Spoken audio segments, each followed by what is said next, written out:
Hörmətli Azər İşıq, hələ ki hörmətli deyirəm. Deməli, bəzi nəzarətçiləriniz gəlirlər, bir yarım saat ödənişi gecələmsən. Mən şəxsən öz adıma deyirəm, ölkədəki ümumən, belə deyək, o abonentlərin, yəni Azər İşığın abonentlərinin 80%-dən daha yaxşı ödəyirəm. Xüsusən də o böyük villalara toklar gedir, nə bilim, bəziləri çoxları ödənilmir. Onlardan da 1000 dəfə yaxşı ödəyirəm. Gəlirsiniz, o şotçika sayğaca girən yerindən oranı kəsirsiniz, zədəliyirsiniz. Yəni 2 saat səbr eləmirsiniz.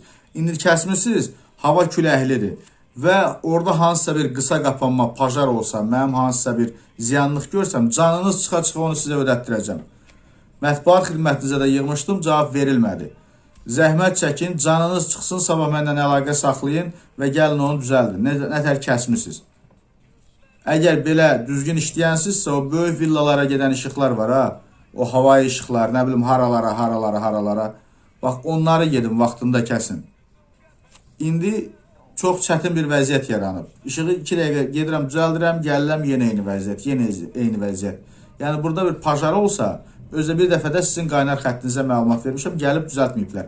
Mənə deyir, evdə adam olacaq, şotçik çöldədir də, ged onu orada düzəlt də. Yaxşı, bunun kəsəndə evdə adamın olub-olmadığını nəzərə almışdınız, ünvanı bilmirsiniz, lazım olanda dovşanı araba ilə tutursunuz. Gəlin, hansı ünvandır, zəhmət çəkin, o kəsdiyiniz toku calayın yerinə və yaxud da yeniləyin bilmirəm. Amma zəhmət çəkin, canınız çıxsın.